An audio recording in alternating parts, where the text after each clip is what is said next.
ನಮಸ್ಕಾರ, ಇದು JBS63 updates channel. ಲೋಕಿಕೆರೆಯಲ್ಲಿ ಅದ್ದೂರಿ ಕನಕ ಜಯಂತ್ಯೋತ್ಸವ. ದಾವಣಗೆರೆ ಸಮೀಪದ ಐತಿಹಾಸಿಕ ನೆಲಗಟ್ಟಿನ ಲೋಕಿಕೆರೆ ಗ್ರಾಮದಲ್ಲಿ ಶ್ರೀ ಬೀರಲಿಂಗೇಶ್ವರ ದೇವಸ್ಥಾನದ ಆವರಣದಲ್ಲಿ ಕನಕದಾಸರ 537ನೇ ಜಯಂತ್ಯೋತ್ಸವ ಜರುಗಿತು.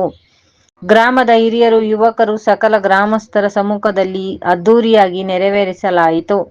ಬೆಳಗ್ಗೆ ಕನಕದಾಸರ ಭಾವಚಿತ್ರಕ್ಕೆ ಪುಷ್ಪಾರ್ಚನೆ ಮಾಡಿ ಪೂಜಾ ಕೈಂಕರ್ಯ ನೆರವೇರಿಸಿ ಕನಕದಾಸರ ಜೀವನ, ಸಾಹಿತ್ಯ ಹಾಗೂ ಕೀರ್ತನೆಗಳ ಬಗ್ಗೆ ಉಪನ್ಯಾಸ ಕೂಡ ನಡೆಯಿತು.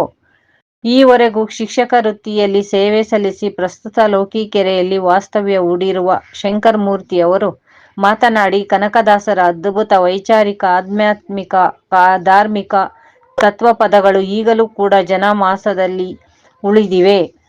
ಸತ್ಯವಂತರ ಸಂಘವಿರಲು ತೀರ್ಥ ಏತಕ್ಕೆ, ನಿತ್ಯ ದಾನಿಯಾದ ಮೇಲೆ ಚಿಂತೆ ಏತಕ್ಕೆ, ಕುಲವೆಂದು ಒಡೆದಾಡಿದರೆ ನಿಮ್ಮ ಕುಲದ ನೆಲೆಯೇನಾದರೂ ಬಲ್ಲಿರಾ ಎನ್ನುತ್ತಲೇ ಕುಲದ ಮೂಲವನ್ನು ಮನುಷ್ಯಕುಲ ಎಂಬ ಭಾವದಿಂದ ಬದುಕನ್ನು ನಡೆಸಿ ಎಂದು ಅವರ ಕೀರ್ತನೆಗಳಲ್ಲಿ ಬರೆದಿರುವುದು ಶ್ಲಾಘನೀಯ ಎಂದು ಸ್ಮರಿಸಿದರು.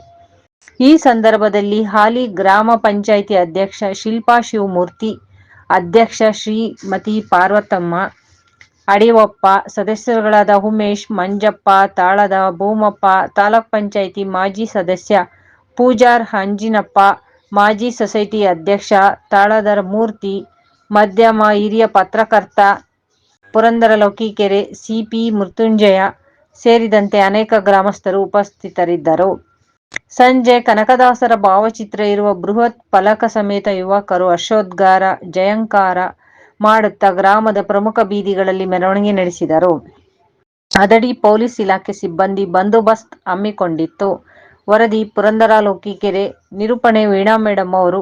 ನಮಸ್ಕಾರ, ಇದು JBS63 ಅಪ್ಡೇಟ್ಸ್ ಚಾನಲ್. ದಯವಿಟ್ಟು ಸಬ್ಸ್ಕ್ರೈಬ್ ಮಾಡಿ, ಶೇರ್ ಮಾಡಿ. ಧನ್ಯವಾದಗಳು.